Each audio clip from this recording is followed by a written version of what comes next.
Guys, hello! Welcome back to my channel. I'm very excited about today's video. So, I auditioned for Disney's new Cheaper by the Dozen remake movie, and I'm going to share my entire audition video with you guys, and I'm also going to kind of react to it. So I auditioned for this movie in May of 2020. So this movie was casting like straight up in the middle of the pandemic, which time has been warped since then. Like in a way it feels like this happened just yesterday, but it didn't. It's been over a year, so it has actually been a while since I watched this audition. So I'm gonna watch it again and share my thoughts with you guys, and then I'm also going to talk about what the audition process was like for this movie. So Cheaper by the Dozen does come out on Disney Plus on March 11th. So I'm uploading this video after the movie comes out because, you know, for obvious reasons, I couldn't have shared this audition video before the movie came out because that would have been sharing storyline, character stuff, a scene from the film. You're not allowed to share that kind of thing until it goes public. So now I'm able to share this with you guys. Okay, let's roll the clip. Hi, I'm Shani Drake, based in Los Angeles, California, 5'8". I'm represented by Lux Talent Agency, and I'm over 18. Wow, where are you going? I need you to watch your brothers and sisters tonight. I need a break. I need to talk to Chris. Then call him. I need to see him. On a school night? No way. You got homework and practice tomorrow. I did my homework, and I barely even play. Which is why you should be practicing and not wasting your time with some boy. Chris isn't just some boy. So, what decided I need your help with the phone gets back?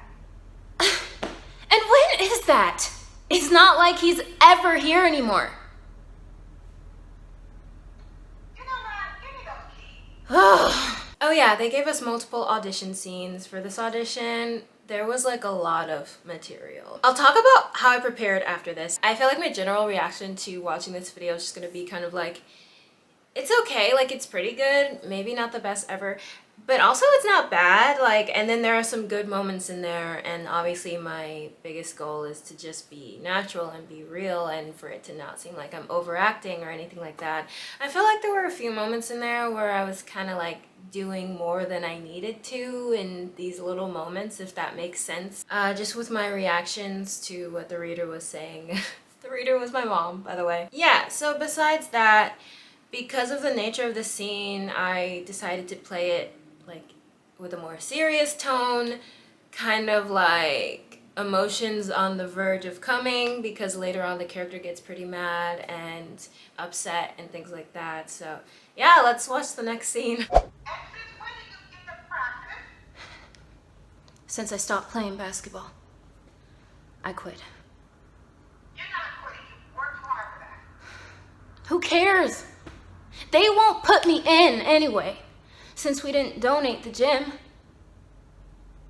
We have coaches from SC coming to your game on Saturday. You're not just walking away. This is your life we're talking about. Yeah, and basketball is only part of it.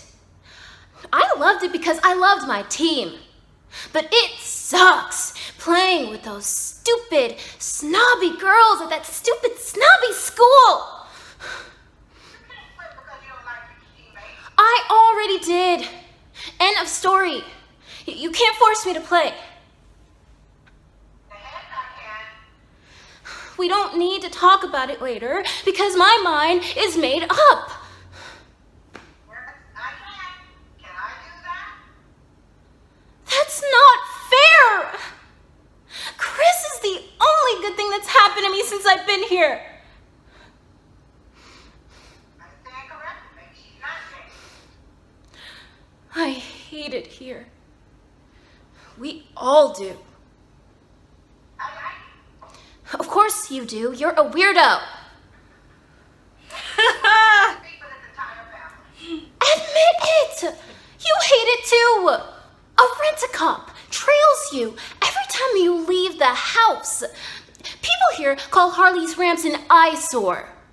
Hey, I don't need you standing up for me, but thanks for standing up for me. Bronx and Bailey are too scared to sleep. Ella is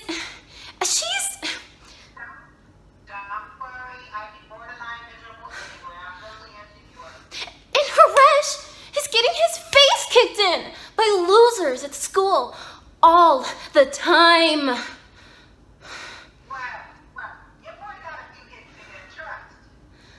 I thought this was all happy. No, you're happy. And you didn't notice that we aren't. Because as soon as you made us move here, you took off to do your dumb franchise and you left us to deal with it.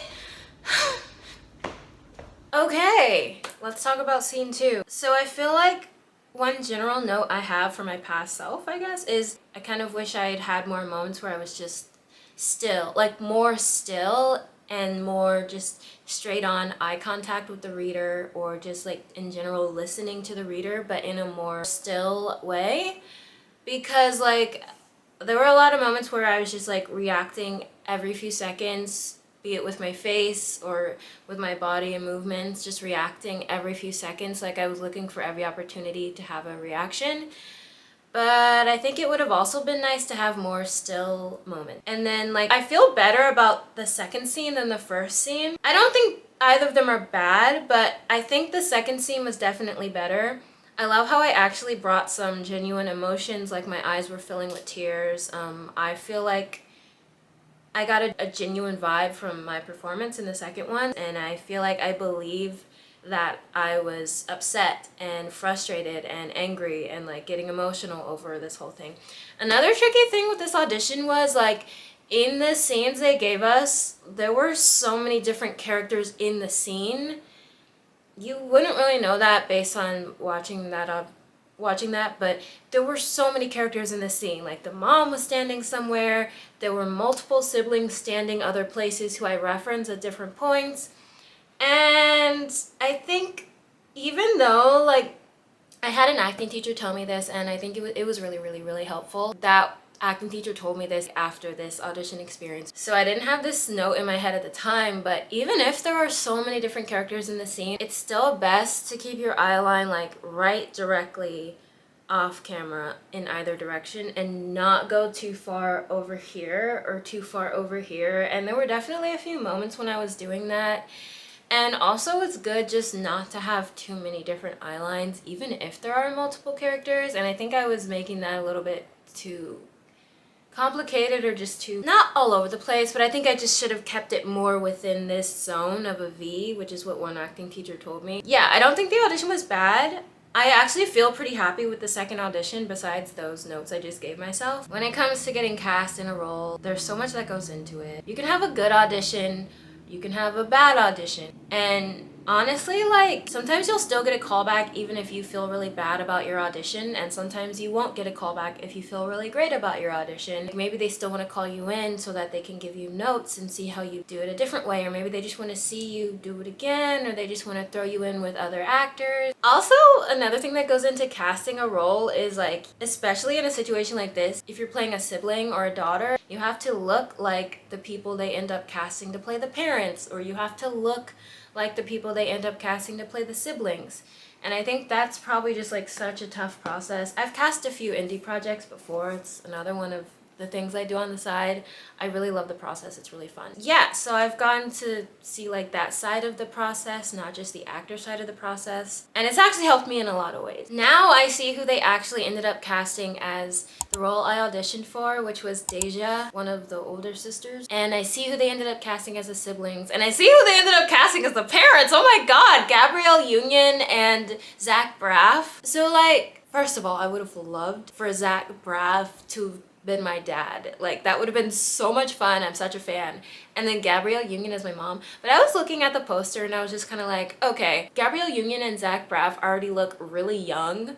So like the actors playing their kids have to look really young. And sometimes I audition for 18 to look younger roles, which is just where they want an actor who's over 18 to play a teenager for different reasons. For one, legally you can be on set and work longer hours than if you're actually a minor. But anyway, this was obviously an 18 to look younger audition for me. I don't know how much longer I'm gonna be doing those types of auditions, okay? It's just because I'm getting older and I'm aware of that. But if a casting director wants to call me in, they want to call me in. Let me tell you guys a little bit about the audition process for the role of Deja in Cheaper by the Dozen. I don't remember if I self-submitted myself for this role and got the audition on my own, or if my agent got it for me. I'm pretty sure I self-submitted myself and got the audition. I think that's what happened. And I very early on in the process involved my agent, because like I don't really involve my agent in every like short film or like indie film audition. But when it's a bigger one like this, I involve them. So since it was such a big deal, it was a Disney movie, I wanted to get their guidance 100%. So I got the audition. I got so excited. And then immediately after, pretty nervous. And it's always like a mix of excitement and nerves when it's a really high stakes audition, like a Disney movie that you know could literally like launch your career, and just like such a big deal for someone like me who has mainly booked indie films and nothing major like that would really launch my career and help take it to the next level, and then just open so many doors from that point on. So it's best if you don't think about all that. But anyway, that was definitely in the back of my head. So I got the audition. I decided pretty early on I was going to work with an acting coach to prep for this audition, just because it was such a big deal. So one acting coach I keep going back to is Annie Grinley from Annie Grinley Studio. So first what I did was I prepped the scenes on my own, broke down the scenes on my own, and kind of tried to get as familiar as possible. Kind of tried to do as much work on my own as I could before going into that coaching session, because it was just a limited amount of time I was gonna have with the coach, and I wanted her to take my work to the next level. And so I prepped the scenes a lot, and then I worked with an acting coach, and I got a lot out of that experience as well, and she really helped me. And then I filmed the audition. So normally I would go to a self-tape studio for an audition like this, just because I want it to look the best possible, like just in terms of quality and the look of the audition. But this was early on in the pandemic, so no self-tape studio that I knew of was operating at the time, so that's why I filmed it at home. And then this was kind of before I ordered a new self-tape backdrop and setup and everything, so I just used a white wall, which is fine, I think. My mom was my reader. Another reason my mom was my reader, first of all, she always shows up if she's available, and I'm like, Mom, will you be my reader, which I love so much. But once again, I couldn't just go out and use a self-tape studio with a professional reader. So I filmed it with my mom, and then I sent it to my agent to view before I sent it to the casting director. And like my agent and then like the head of the agency had a bunch of notes for me, so I refilmed it again and put my all into it both times, and then sent it back to them, and I was like, guys, I feel pretty good about this one. And they were like, okay, go ahead and send it to the casting director. And then I did, and I submitted it, and that was that. The thing about this role was they were looking for female to play 16, 17, and then the character plays basketball. So usually in a situation like that where I don't have the skill, I just figure, you know, if I get a callback or if it seems like I'm gonna be doing the role, basically I'll just learn the skill, and I'll put a lot of work and hours into learning the skill and to getting better at it before shooting starts. That's kind of the mindset I have about that. Unless it's like a crazy skill like horseback riding, even horseback riding, whatever. Like there are some skills you obviously are gonna need a certain amount of time to learn them, but actors do this all the time, like learning a skill before shooting that they didn't know beforehand. Because I don't have the skill of playing basketball at all. I'm really not a sports person. I do have the height for it though.